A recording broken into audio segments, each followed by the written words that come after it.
Je vous salue encore en ce lundi de percée où le Seigneur nous amène dans les hauteurs, dans les sommets, parce que c'est là qu'il nous veut. Il nous a créés pour un but, c'est pour l'atteindre. Et ce matin, le thème n'est rien d'autre que aimer vos ennemis. Pour ça, nous allons lire un texte dans Matthieu chapitre 5, versets 43 à 47. La Bible dit ceci. Vous avez appris, c'est Jésus-Christ qui parle, qu'il a été dit, tu aimeras ton prochain et tu haïras ton ennemi.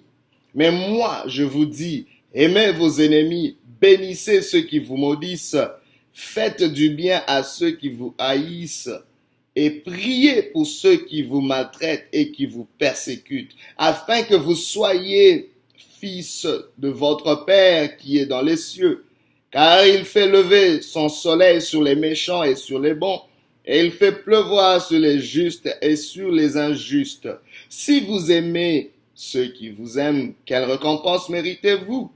Les publicains aussi n'agissent-ils pas de la même façon? Et si vous saluez seulement vos frères, que faites-vous d'extraordinaire? Les païens aussi n'agissent-ils pas de même? Aimez vos ennemis. Laissez-moi vous dire d'emblée que la plus grande arme que nous avons contre nos ennemis, c'est l'amour. C'est cette arme, bien-aimée, que Jésus a utilisée à la croix pour gagner l'humanité, pour gagner nos âmes nous qui étions ennemis de Dieu.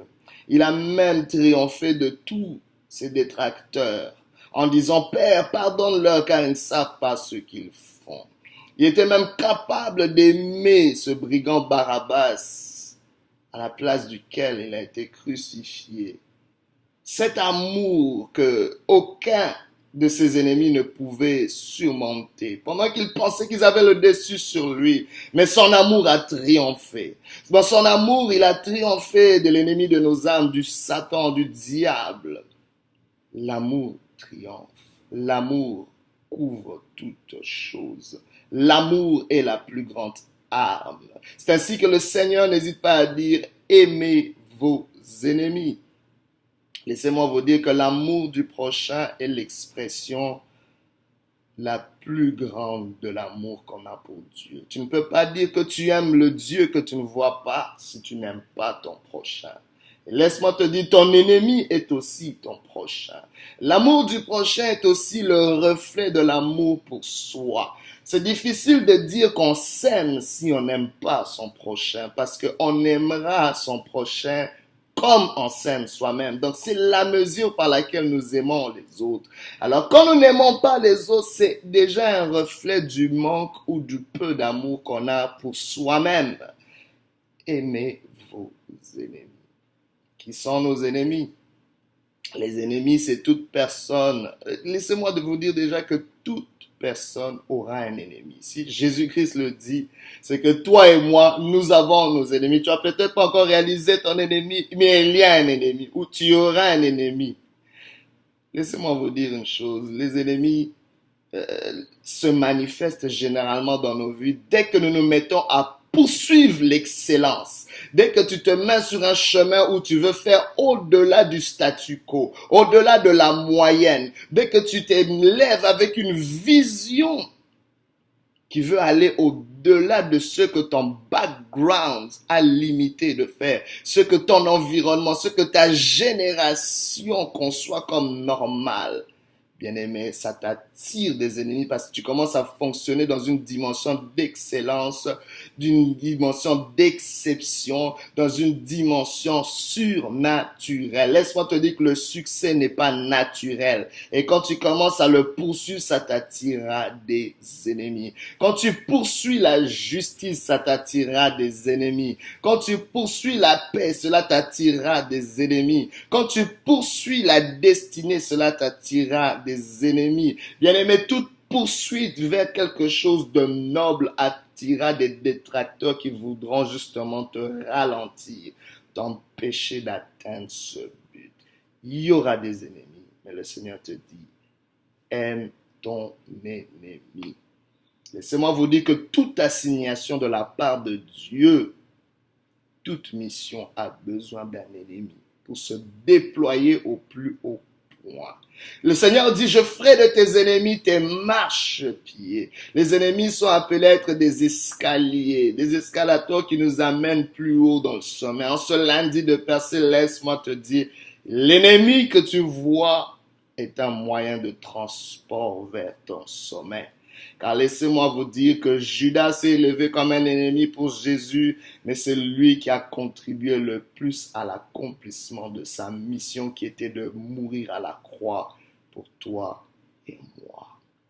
Aime ton ennemi. Qu'est-ce que Jésus-Christ, quand nous suivons son exemple, ce Jésus qui est en train de nous donner ce conseil, laissez-moi vous dire que ce conseil ne vient pas d'un homme, mais de Dieu lui-même. Alléluia. Le manufacturier de la race humaine. Il sait, il connaît le mode de fonctionnement d'un chacun. Il sait que pour fonctionner dans ce monde, vous aurez des ennemis, mais pour triompher de ces ennemis, vous devez les aimer.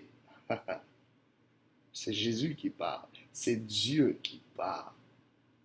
Quand nous suivons son exemple, nous voyons comment, quand Judas est en train de le livrer, cet ami, ce proche, qui s'occupait même de la bourse, qui s'occupait même de l'économie, de son ministère, de la gestion financière, le livre juste pour quelques pièces. Bien-aimé, il y aura un ennemi qui te livrera pour très peu. Mais laisse-moi te dire, quand ton Judas apparaît devant toi, sache que tu es à la croisée des chemins pour ta percée. Soit tu avances dans ta percée en manifestant l'amour, soit tu recules dans l'amertume et tu ne verras pas le jour de ton sommeil, de ta gloire. C'est ainsi que Jésus l'a appelé ami quand il venait le livrer. Ce que tu as à faire, fais-le. Et il lui a donné un baiser. Et Jésus l'a appelé ami. Parce qu'en réalité, cet ennemi était un ami de sa destinée, parce qu'il le propulsait. C'était justement ce moyen de transport qui l'a mené tout droit vers sa mission. Il y a plusieurs exemples dans la Bible. Nous voyons comment Jésus-Christ a marché avec ses ennemis. Mais nous voyons parfois aussi l'exemple de David, le roi David, qui avait pour ennemi Saül, son mentor.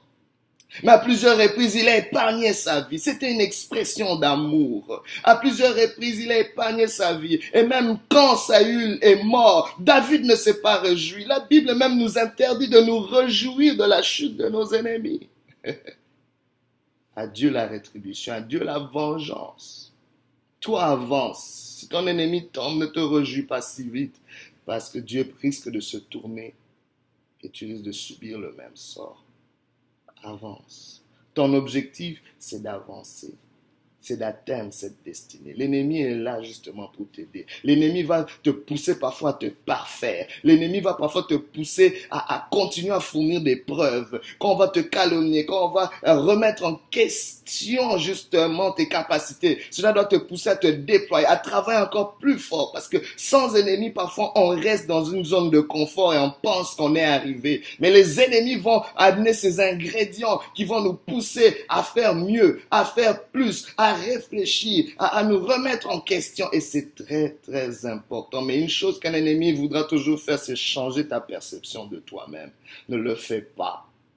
Sache que tu es fils de Dieu. Jésus-Christ dit, faites ceci, aimez vos ennemis, priez pour ceux que vous versez, cherchez leur bien afin que vous soyez appelés fils de Dieu. C'est-à-dire, afin que vous puissiez manifester cette caractéristique, que votre perception de vous-même soit en harmonie avec le Dieu qui vous a créé, qui vous a conçu, qui vous a appelé. Bien-aimés, aimer nos ennemis, c'est simplement manifester le caractère du Dieu qui nous a appelés, du Dieu à qui nous devons ressembler, car tel père, tel fils, tel il est dans le ciel, tel nous sommes sur la terre, bien-aimés. Quand nous ressemblons au Père sur la terre, il y a quelque chose, il y a un cataclysme, il y a un miracle, il y a quelque chose qui est enclenché que le monde ne peut pas concevoir. Il y a le divin qui s'affaisse maintenant sur l'humanité.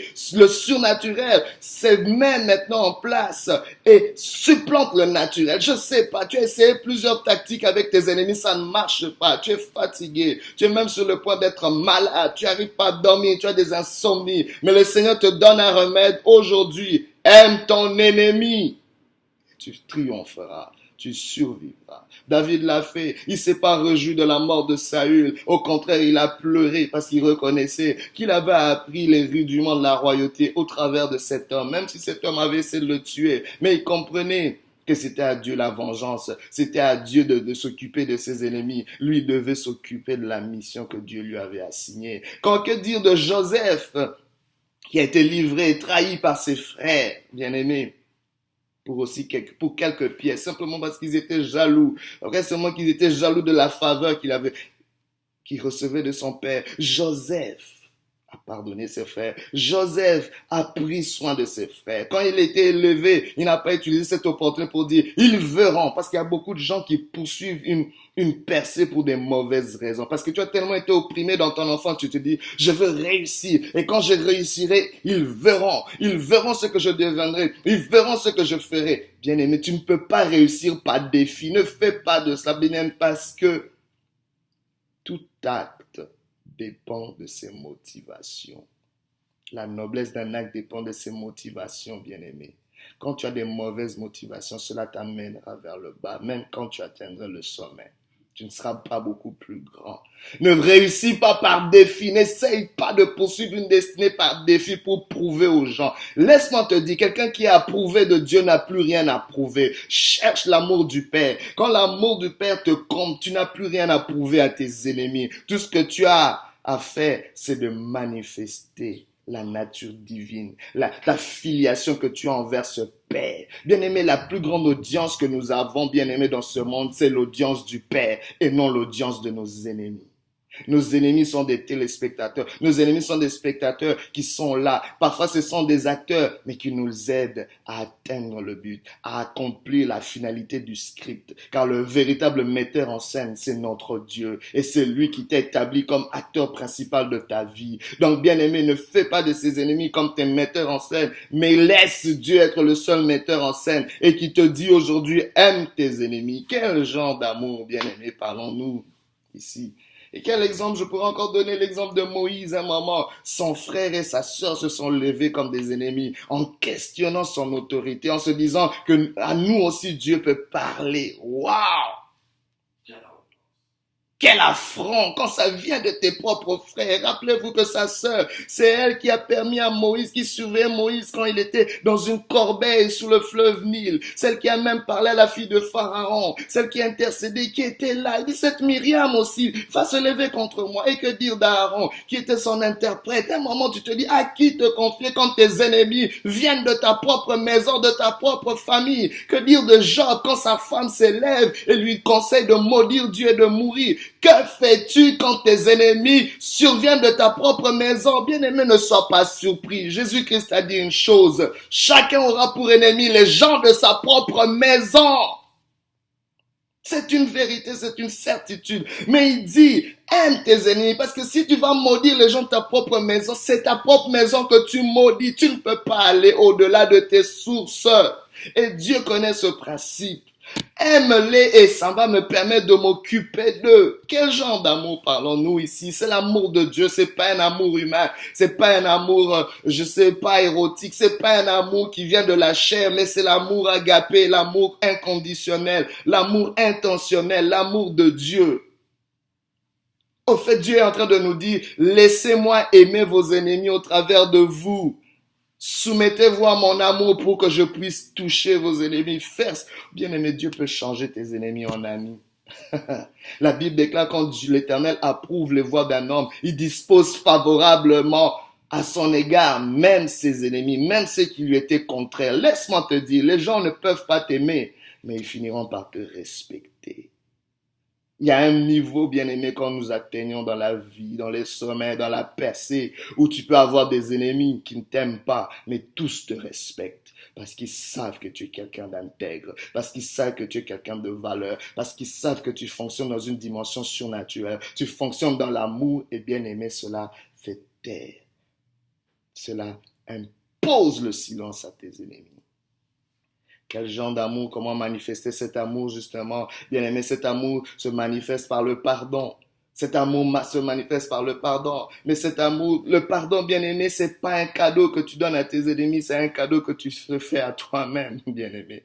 Parce que par le pardon, tu es en train de ramener les ennemis au niveau de tes pieds.